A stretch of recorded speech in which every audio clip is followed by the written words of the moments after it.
Darwin.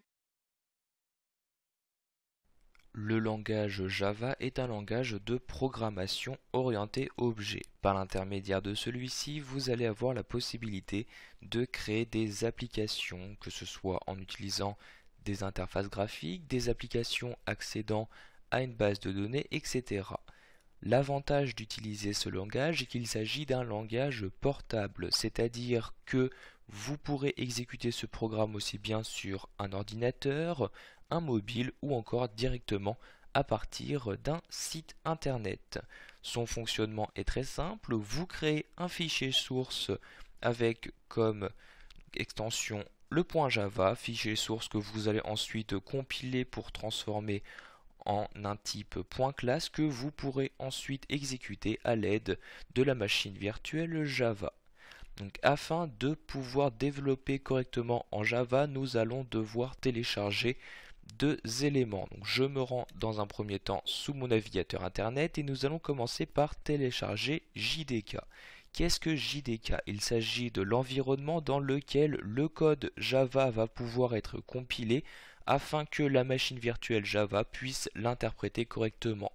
Donc, je saisis tout simplement dans Google JDK, j'accède ici au premier lien qui m'est proposé donc afin de me rendre sur le cycle d'Oracle et télécharger l'environnement JDK que je souhaite. Donc, vous descendez ici à l'aide de l'ascenseur, vous avez le choix entre plusieurs versions de JDK, la dernière étant la version 7. Donc, vous voyez ici la version 7, vous pouvez utiliser une version pour le système d'exploitation macOS ou encore utiliser la version 6. Dans les différentes formations que nous allons suivre, nous utiliserons la version 6, mais vous pouvez sans aucun problème télécharger la version 7. Donc vous cliquez sur le lien download correspondant et vous aurez alors un exécutable qu'il vous suffira de lancer comme tout autre programme. Une fois que vous avez téléchargé le JDK, nous allons maintenant télécharger un éditeur. Donc sachez que vous allez pouvoir saisir votre code Java tout simplement dans le bloc-notes de Windows, mais à l'aide de l'éditeur, vous aurez un certain code couleur, mais également une autocomplétion de votre code afin de coder beaucoup plus rapidement. Donc cet éditeur, il se nomme Eclipse. Donc vous saisissez Eclipse encore une fois dans Google, vous avez alors le lien vers le site internet officiel. Donc nous allons ici cliquer directement sur le deuxième pour accéder à la partie de téléchargement. Vous avez deux versions principales d'Eclipse, donc ici la première et la seconde. Nous utilisons dans ces formations la seconde qui vous permet tout aussi bien de créer des applications pour le web que des applications directement sur votre ordinateur. Donc vous choisissez ici la version de Windows que vous souhaitez, suivant si vous êtes en 32 bits ou 64 bits. Donc vous cliquez tout simplement sur le lien et suivez les instructions affichées à l'écran. Une fois les téléchargements terminés, vous aurez donc ces deux éléments, donc le JDK, le .exe, vous n'avez qu'à l'exécuter simplement et suivre les instructions à l'écran. Et pour Eclipse, vous avez ici cette archive que vous avez tout simplement à dézipper et vous obtiendrez alors ce dossier Eclipse, donc qui apparaît ici également sur mon bureau. Une fois que vous avez ce dossier Eclipse, vous pouvez donc ouvrir le dossier correspondant, double-cliquer ici sur l'exécutable d'Eclipse et automatiquement le logiciel va se démarrer. En effet, il faut savoir qu'Eclipse n'a pas besoin d'installation. Vous avez automatiquement donc le dossier d'installation qui a été dézippé et qui était auparavant présent dans l'archive. Nous allons maintenant dans Eclipse saisir notre premier code Java. L'éditeur me demande dans un premier temps dans quelle zone de travail je souhaite créer mes différents projets. Donc vous pouvez ici laisser le workspace par défaut. Comme vous pouvez le voir ici, j'ai choisi d'en choisir un personnalisé. Donc le dossier projet Java présent sur le bureau, donc ce dossier-là qui contient mes différents projets Java. Donc vous choisissez votre workspace, vous cliquez sur OK pour l'utiliser dans Eclipse. Ainsi, tous vos projets seront automatiquement enregistrés dans le dossier que vous venez tout juste de choisir. Donc nous allons maintenant patienter jusqu'à la fin du chargement du logiciel. Une fois celui-ci chargé, vous avez donc logiciel qui s'ouvre avec l'interface d'Eclipse. Donc vous avez une interface classique avec un menu, une barre d'outils, différents volets pour vous permettre d'afficher différentes informations. Donc ici par exemple le volet de gauche qui vous affiche les différents projets actuellement éditables par Eclipse. Nous allons ici commencer un nouveau projet, donc je me rends ici dans File, je clique sur New et nous allons commencer un projet Java. Donc soit vous le voyez apparaître ici, vous pouvez cliquer directement ici. Si ce n'est pas le cas, vous cliquez sur Other comme ceci et vous allez alors ici dans cette liste rechercher Java Project. Donc vous voyez, il apparaît ici. Si vous ne voyez pas, vous pouvez très bien saisir ici Java dans le champ de texte. Vous aurez alors le filtre qui va être effectué.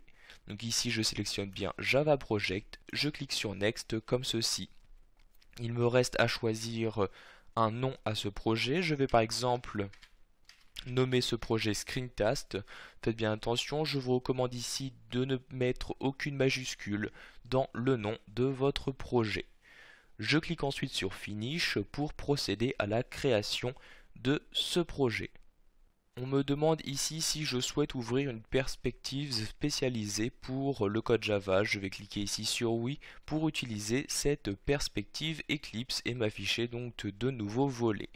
Donc nous avons maintenant le projet qui est créé. Je clique ici sur le plus. Vous pouvez voir que pour le moment je n'ai que 2 éléments dans mon projet. J'ai ici une bibliothèque des différentes informations que je vais pouvoir utiliser en Java. J'ai également un dossier source, donc dossier SRC, qui va me permettre d'insérer les différentes classes de mon code. Avant d'insérer notre premier code, nous allons voir qu'il est possible de regrouper vos différentes classes entre différents paquets afin que ceci soit le plus clair possible. Donc nous allons commencer par créer un paquet. Donc vous faites un clic droit sur le dossier source, vous faites New et nous sélectionnons ici Package comme ceci. Vous sélectionnez ensuite le nom du package. Je vais par exemple créer un package application comme ceci. Je clique ensuite sur Finish.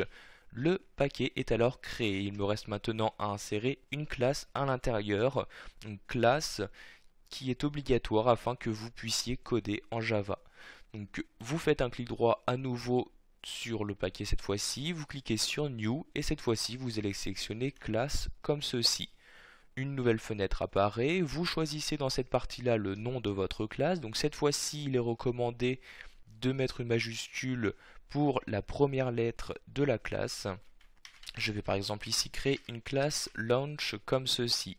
Vous choisissez si vous souhaitez la mettre en public ou utiliser donc la portée par défaut.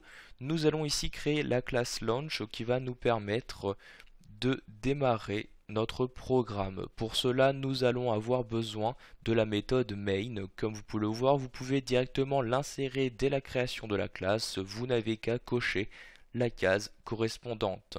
Vous cliquez ensuite sur Finish. Automatiquement, la classe est créée et insérée dans le package application. Donc vous voyez ici, j'ai bien ma classe Launch avec la méthode main. Donc je peux ici supprimer le commentaire généré automatiquement et je vais maintenant pouvoir saisir mon code. Donc par exemple afficher dans la console une information. Donc pour ça nous utilisons la commande system.out.println. L'avantage d'utiliser Eclipse est que nous pouvons par exemple pour cette commande juste écrire SYSO. Vous faites CTRL espace. Automatiquement la complétion est effectuée pour vous afficher l'intégralité de la commande. Nous allons ici afficher le classique Hello World des développeurs. Donc nous allons ici saisir donc, entre les parenthèses des guillemets et entre ces guillemets saisir le texte que nous souhaitons afficher. Donc par exemple ici Hello World comme ceci. Il nous reste maintenant à compiler ce programme pour ensuite qu'il puisse être affiché dans la console Java.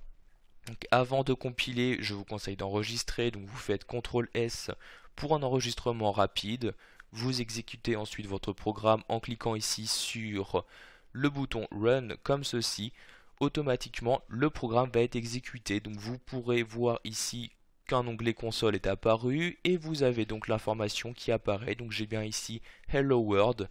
Il s'agit bien de la chaîne de caractères que j'ai saisie entre les guillemets du system.out.println. Vous avez également la possibilité de compiler votre classe en faisant ici un clic droit dessus, vous cliquez sur Run As et vous choisissez ici Java Application et à nouveau donc votre code sera exécuté.